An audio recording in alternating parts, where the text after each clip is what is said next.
the typical way is, what's my niche, what's my market, what's my offer, and let me go create some content, run an ad, maybe talk to a marketing agency, get a salesperson, sell it out, and see who wants it, and so on. My approach to every single business I start is what's value that I'm going to deliver to the other person. And what I do is, and the same thing I did with Ciola at the very beginning, I sit with people within the market and ask them questions and try to sell them at different price points. Like intentionally, I know they're not going to buy, but I just sell them 20,000. This is painful. This is a payment plan. This is whatever it is. And just to see where the market is at. And then I go back and create something that the market wants. And that's exactly how I start every business, and how I tell people to start businesses as well. Start with your value delivery system. How are you going to deliver the value to the market? And then start marketing it, and so on and so on. So I think this, in every industry that I entered, I thought about how am I going to deliver this value to this person to get this outcome. And the outcomes are very simple. I'm just going to mention them here. They're either to make money or save money. Like, people buy because of these. If you say, I'm going to help you wake up tomorrow with a better mindset and be happy, nobody cares. It's more of how am I going to make money or save money? Like, get a better mindset to make more money or save money. How am I going to have better relationships? How am I going to look better physically? And how am I going to get out of a certain pain that I have? That's the only 4 reasons people buy. So I tie everything back to one of those 4 reasons. And I start creating a value delivery system based on what they have told me in the language they have told me as well. Like they say certain words as well on calls.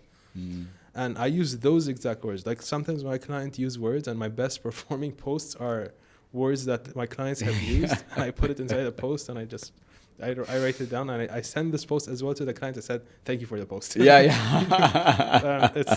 one of my best posts as well. Yeah, so just listen to the market. That's the only key over here. And that's to even like listening. So what we've talked about so far is, and what I've learned in my journey or with everything I've done is, this is the part that I think that I neglected, and I think a lot of other people neglected as well.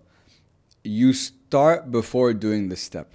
You start, you go down a path, and then when you get stuck, you're like, okay, now I should probably start doing some research about like who, where, how, what price point. And I think listening to the conversations I've had, speaking to people like you, I've learned that if you do that first, it will save you so much time and headache down the line, because you'll have clarity from the beginning. And you'll be attacking a problem that now you've figured out that there genuinely is a problem that this problem that people want solved, not like, oh, I just want to build a business because this is what I like to do, and then we'll see. So you've said in the past, because you came from an engineering background, so you used to think product, as long as I build the best product, people will come. But as you learned in your experience, and I've learned with mine, that's not the case. So when you're coming on to Sayola, you said one of the biggest challenges in most businesses that you say is there's a misalignment between your market, your offer, and your positioning. True. Now, you've also said that 80%, and you touched on it earlier, 80% of the time the problem in any business is the entrepreneur. True. So I'd love to hear from you, staying on Sayola for a second. I know you did a year worth of research and like talking to people and getting feedback and so on. Where was, I guess, when you started out, where was the misalignment that you found in how you started maybe in the earlier days, and what did you do to adjust that? So if we talk about my market evolution for the past 2 years, like if I want to go down to like, what's my niche? I ask myself, what's my niche? First was, I have business owners, too broad, but I just started there. I have business owners in the UAE, but it's still too broad. I help business owners. It is like this. I broke it down. I help physical product business owners and service-based businesses. Still the whole business, but I broke it down. Then I looked into 2 of them. I said, which one do I align with most? Then I said, okay, service-based businesses. Then I went to talk to service-based businesses, and I enjoyed them. So I said, which part of them do I enjoy? It was more of the coaches, consultants, anything that related to the individual being like the core of the business. So I said, okay, let me talk to these people.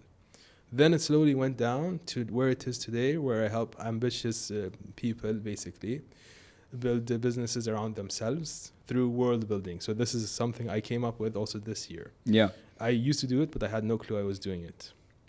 I just coined this name to it. So this was the evolution of the market. I kept on saying something, getting no money for it because it was too broad. The market was validating that, okay, there's a problem here. It's too broad.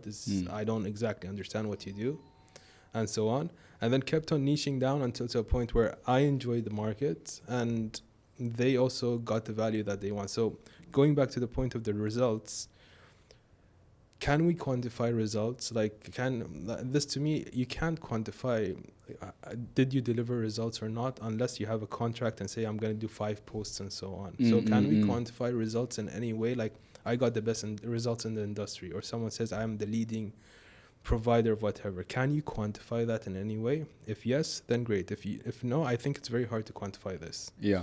But what it does, and this is a segue to yourself, that you asked me the first part of the question, it puts a challenge for yourself. If I say I want to get the best results in the whole industry worldwide in this specific sector, I'm challenging myself. It's not like competitors, yes, they'll say, where does this fire come from? Yes. And some people say this person is too naive, but years will perk, one, and you challenge yourself. And when you tell yourself this long enough, you're going to think of ways of how can I get the best results in the industry. And that's where self-improvement comes.